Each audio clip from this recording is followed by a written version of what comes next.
Welcome to the Deep Dive. Today, we're taking a closer look at Dr. B.R. Ambedkar. His Jayanti is coming up on April 14th, and it felt like the perfect time. Absolutely. A truly monumental figure. Yeah, and you, our listener, sent in some fantastic material tributes, lists of facts, really detailed stuff about his work. It's quite a collection, really highlights the sheer breadth of his influence. So our mission today, really, is to go a bit deeper than the usual headlines, uncover maybe some lesser-known aspects of his impact, because the volume of his work is just immense. It really is. You look at the sources and he's touching law, social justice, economics, education, even religion. It's quite something. Okay, so let's maybe start at the beginning. Born April 14th, 1891.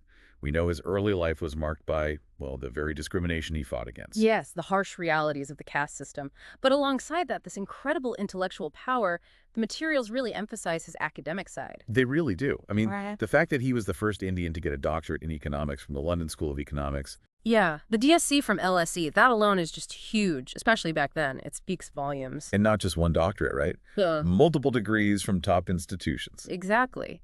And the range of subjects he mastered the materials mentions 64 subjects. 64. That's Oh. hard to even imagine. Things like economics, law, sociology, anthropology. You have to wonder how that cross-disciplinary knowledge shaped his thinking. Right. Like maybe his anthropology background gave him a deeper insight into caste beyond just surface-level critique. Precisely. It likely informed why he argued for total annihilation, not just reform.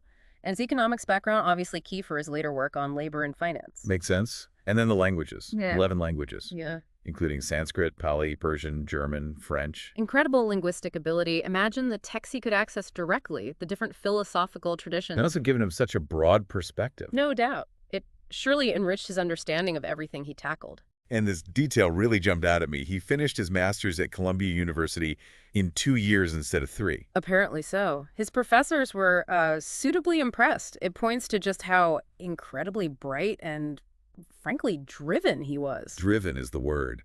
And that personal library, Rajgraha, over 50,000 books. One of the largest private collections in the world at the time, supposedly.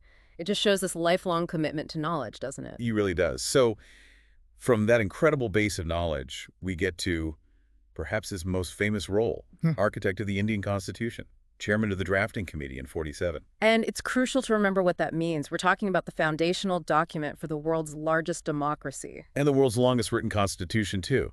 His leadership there was just pivotal Absolutely pivotal, shaping this massive, complex document. in embedding those core principles. Yeah. Justice, liberty, equality, fraternity. For him, these weren't just words, were they? They came from lived experience, from his vision for India. Exactly. They were the antidote, in many ways, to the injustices he fought against. And becoming India's first law minister after independence really cemented that role. Which leads us naturally to that core fight, doesn't it? The fight against caste discrimination and untouchability. Yes. And the materials are very clear. Ambedkar wasn't interested in just reforming the caste system. No, he believed in its complete annihilation. That's a much more radical stance than many others took. It was fundamentally about dignity, wasn't it? He saw caste as inherently violating human worth. Any reform would just be papering over the cracks, essentially. A powerful argument. And he backed it up with action, like the Mahad Satyagraha in 1927. Right, the fight for access to public water. It sounds basic, but it was profoundly symbolic. Could you expand on that? Why was water access such a potent symbol? While denying access to a basic necessity like water based purely on caste was a stark daily reminder of dehumanization, claiming that right publicly was a direct challenge to the legitimacy of untouchability itself. It was about asserting the right to exist equally in public space. A really powerful act of resistance. And similar, I suppose, to the Kalaram Temple entry movement in 1930. Very similar dynamic. Temples were central social and religious spaces. Being barred entry was a public declaration of impurity and inferiority. So challenging that was challenging the religious sanction for discrimination. Precisely. Demanding spiritual equality alongside social equality. And all this struggle, this advocacy, it culminated in Article 17 of the Constitution. Yes. Which explicitly abolished untouchability and made practicing it a punishable offense, a huge legal milestone. Absolutely. Now, beyond caste, the materials also highlight him as a champion for women's rights.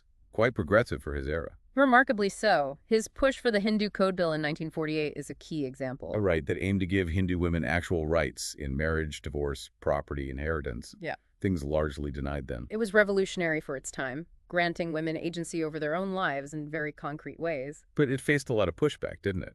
It wasn't fully passed in his lifetime. No, it faced significant opposition from traditionalist sections of society. Issues like divorce rights, equal inheritance for daughters. These were highly So the contentious. bill got broken up, passed in parts later. Essentially, yes. It was eventually enacted through several separate acts over the following years, but the original bill, Ambedkar's vision, absolutely laid the groundwork. So even facing resistance, his ideas had that long-term impact. Definitely. And his focus on justice wasn't limited there. We also see it clearly in his work for labor rights. Ah, yes. His time as labor member in the Viceroy's Executive Council, 1942 to 46. The list of achievements is pretty striking. It really is. Things we might take for granted now, like the 8-hour workday. That was him. Wow. Yeah. And minimum wage laws, paid maternity leave. Huge steps forward. Before that, workers often faced, 12, 14-hour days, very little protection, no safety nets. So these were genuinely transformative reforms. Absolutely. And things like establishing the employee state insurance, ESI, for Social Security, supporting trade unions, it all built towards a fairer system. It just shows the range again, from social justice to labor law. And then there's economics, his actual doctoral work. Yes, that 1923 thesis, The Problem of the Rupee, Its Origin and Solution. And this directly influenced the formation of the Reserve Bank of India. It did. His analysis of currency systems, advocating for stability, it heavily influenced the Hilton-Young Commission. The commission tasked with setting up India's banking system. Exactly. And their recommendations, drawing on Ambedkar's thesis, led directly to the RBI Act and the bank's establishment in 1935. So a clear line from his academic research to a core national institution. Amazing. It really shows the power of rigorous scholarship impacting policy. And that belief in knowledge connects to his focus on education, right? He saw it as key to liberation. Absolutely fundamental for him. You see it in him founding institutions like the People's Education Society in 1945. Aimed specifically at providing education to marginalized groups. Yes, those historically denied access. He also strongly advocated for free and compulsory education for all children. And fought for reservations in education for scheduled castes and tribes. Again, seeing education as the pathway to empowerment. It was central to his vision of social justice. Equal opportunity had to start with equal access to education. Later in life, there's another major shift, his conversion to Buddhism. That mass conversion in Nagpur in 1956. October 14th, 1956, a truly historic event with estimates of over 500,000 followers converting alongside him.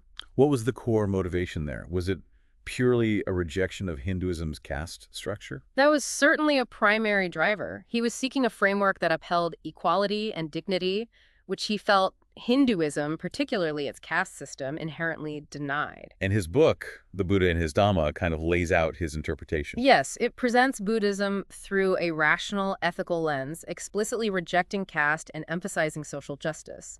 It wasn't just leaving one religion, it was embracing a reinterpreted philosophy that aligned with his core values. A profound statement, personally and politically. Immensely so. His thinking also shaped India's political structure. He favored federalism, right? A strong center, but autonomous states. Yes, he argued for that balance, believing it was necessary for national unity while also protecting regional diversity and interests. That division of powers is foundational to India's structure today. And initially, he was cautious about redrawing states along linguistic lines. He was initially, yes, concerned about potential fragmentation, but he later came to support linguistic reorganization as a practical way to improve governance and administration, aligning boundaries with how people actually lived and communicated. Makes practical sense. Okay, finally, the sources mention his use of media and organizations for Dalit empowerment. Crucial tools. Journals like Muknayak, leader of the voiceless in 1920, and later Bahishkrit Pharat, excluded India. What role did these play? They were vital platforms. They gave voice to the voiceless, articulated grievances, built solidarity, and mobilized people. They were essential for creating a counter-narrative against centuries of oppression. Raising awareness and building a movement. Exactly. And then the organizations like Bahishkrit Hitakarni Sabha in 1924. Focused on social and educational upliftment. Yes, promoting education, legal aid, general welfare for the depressed classes, and later the Scheduled Castes Federation in 1942, which was more explicitly political. Aiming for political unity and power. Precisely. organizing politically to secure representation and rights within the system. So wrapping up this deep dive, it's just staggering. Dr. Ambedkar was so much more than just the architect of the Constitution, though that itself is monumental. So much more, a towering intellectual figure, a relentless social reformer across so many fronts: caste, women's rights, labor. A profound thinker whose economic ideas shaped national institutions, whose advocacy changed laws, whose philosophy continues to inspire. Absolutely. The sheer breadth is what's truly remarkable. Law, economics, sociology, politics, religion. He engaged deeply with all of it. And thinking about his Jayanti, it really underscores how relevant his core message remains, that emphasis on education, on critical thinking, on fighting inequality. It absolutely does. Those struggles continue, and his approach, his insistence on structural change and human dignity, still offers powerful lessons. It definitely leaves you thinking, which part of his vast legacy resonates most strongly today, and why? Something for all of us, perhaps, to reflect on.